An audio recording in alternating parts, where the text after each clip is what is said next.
Electrical safety is a critical aspect of any building or construction project. The National Electrical Code, or NEC, provides a comprehensive set of standards for safe electrical installations. However, violations of these codes, along with instances of just plain electrical stupidity, can lead to dangerous situations, including electrical shocks, fires, and equipment damage. This discussion will focus on common NEC violations and examples of poor electrical practices with the goal of promoting awareness and preventing future incidents. One common area of concern involves wiring methods. The NEC specifies approved wiring methods for different applications and environments. For example, Romex, or non-metallic sheath cable, is commonly used for residential wiring. However, it is not permitted in exposed locations or where subject to physical damage. Using Romex in these situations is a code violation and can lead to damaged insulation and potential electrical hazards.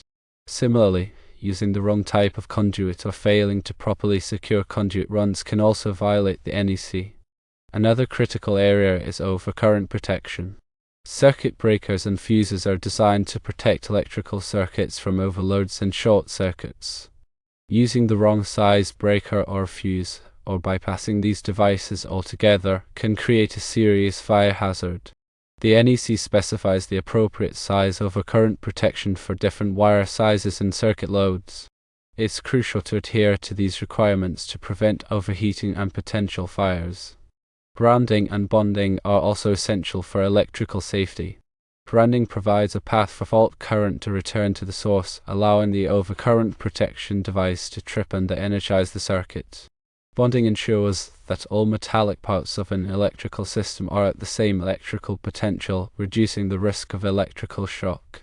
Failing to properly ground or bond electrical equipment can create a dangerous shock hazard. For example, a metal enclosure that is not properly grounded can become energized if a fault occurs, posing a risk to anyone who touches it. Another common violation involves the use of extension cords.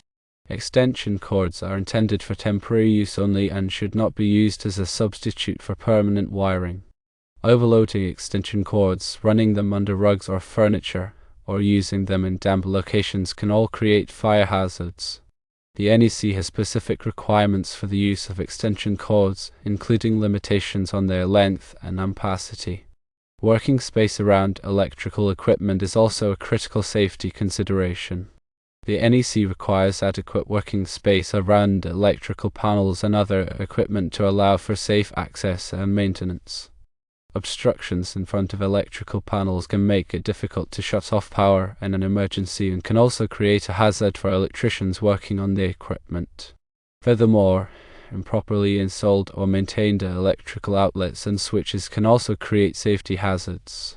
Loose wiring connections, cracked or damaged outlets, and switches that do not operate properly can all pose a risk of electrical shock or fire.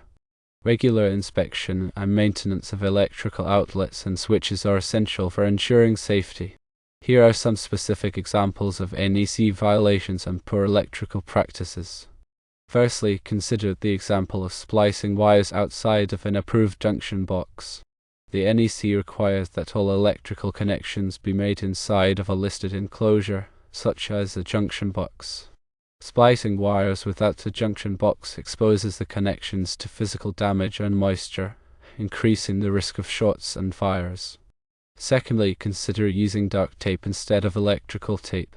Electrical tape is specifically designed to insulate and protect electrical connections. Duct tape is not designed for this purpose and can dry out and lose its adhesion over time, leading to exposed wires and potential hazards. Thirdly, consider overloading a circuit with too many devices. Each electrical circuit is designed to handle a specific amount of current. Overloading a circuit can cause the wires to overheat and potentially start a fire. Fourthly, consider using undersized wiring for the load.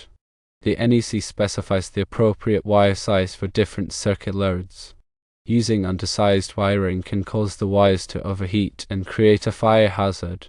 Fifthly, consider ignoring the required clearances around recessed lighting fixtures.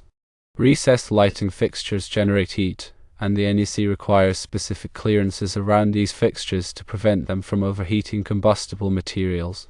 Sixthly, consider failing to properly support cables and conduits. Cables and conduits should be properly supported to prevent them from sagging or becoming damaged. The NEC specifies the maximum spacing for supports. Seventhly, consider installing electrical equipment in damp or wet locations without proper protection. Electrical equipment that is installed in damp or wet locations should be rated for those environments. Using equipment that is not rated for these conditions can create a shock hazard. Eighthly, consider neglecting to install ground fault circuit interrupters, or GFCIs, in required locations. GFCIs are designed to protect people from electrical shock by detecting ground faults. The NEC requires GFCIs in bathrooms, kitchens, and other wet locations. Ninthly, consider painting over electrical outlets and switches. Painting over electrical outlets and switches can make them difficult to use and can also create a fire hazard. Tenthly, consider using multi-wire branch circuits incorrectly.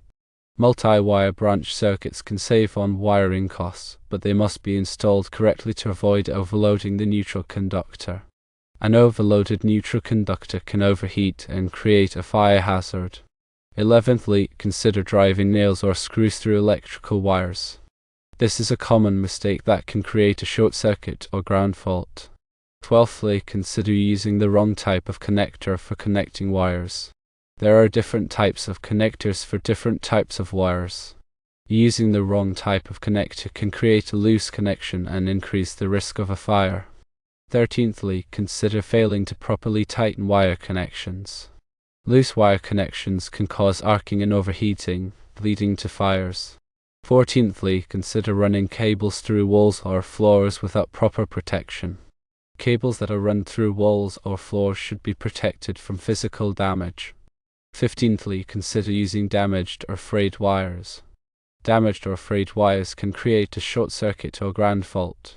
16thly, consider ignoring warning labels on electrical equipment.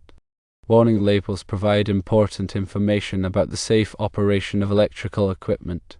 17thly, consider attempting electrical work without proper training or knowledge. Electrical work can be dangerous, and it is important to have the proper training and knowledge before attempting any electrical repairs or installations. 18thly, consider not using a qualified electrician for complex or critical electrical work. A qualified electrician has the training and experience to perform electrical work safely and correctly. 19thly, consider failing to obtain the necessary permits and inspections for electrical work. Electrical permits and inspections help to ensure that electrical work is done in accordance with the NEC and local regulations. 20thly, consider neglecting to de-energize circuits before working on them. Always de-energize circuits before working on them to prevent electrical shock.